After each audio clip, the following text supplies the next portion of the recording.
மித்து என்ன ஸ்நாக்ஸ் வேணும் இன்னைக்கு? கட்லட். என்ன பொட்டேட்டோ கட்லட்டா? பொட்டேட்டோ கட்லட் போர் அடிக்குது, வேற ஏதாச்சும் கட்லட் செஞ்சு. ஓகே, நான் ஏதாச்சும் டிஃப்ரெண்ட்டாக ஏதோ ஒரு கட்லட் செஞ்சு எடுத்துகிட்டு வரேன். ஒரு பவுலில் சன்னா சுண்டல் எடுத்து அதை 5 to 6 hours நல்லா ஊற வச்சு எடுத்து வச்சுக்கோங்க. ஊற வச்ச சன்னா சுண்டலை ஃபில்டர் பண்ணி அதில் சால்ட்டும் வாட்டரும் ஆட் பண்ணி ஒரு 7-8 விசில் விட்டு எடுத்து வச்சுக்கோங்க. சுண்டல் நல்லா வெந்ததுக்கப்புறம் நல்லா ஆற வச்சு அதை நல்லா கிரைண்ட் பண்ணி எடுத்துக்கணும்.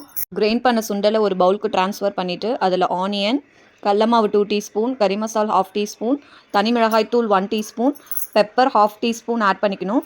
சால்ட்டு கொஞ்சமாக மட்டும் ஆட் பண்ணணும், ஏன்னா நம்ம சுண்டல் வேக வைக்கும் போதே போட்டு தான் வேக வச்சோம். ஸோ தேவையான அளவுக்கு ரொம்ப மைல்டாக ஆட் பண்ணிக்கணும்.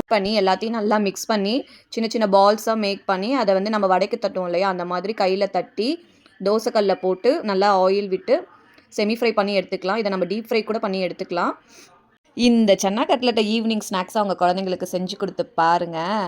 அம்மா இன்னொரு கட்லெட் வேணும், அம்மா இன்னொரு கட்லெட் வேணும்னு சொல்லி கேட்டு வாங்கி சாப்பிடுவாங்க. அந்த அளவுக்கு யம்மியாக டேஸ்ட்டாக இருக்கும் ஃப்ரெண்ட்ஸ். இந்த ஹெல்தியான யம்மியான கட்லெட்டை நீங்களும் வீட்டில் ட்ரை பண்ணி பார்த்துட்டு எப்படி இருந்துச்சுன்னு கமெண்ட் பண்ணுங்கள் friends. Stay tuned guys, bye, Tata.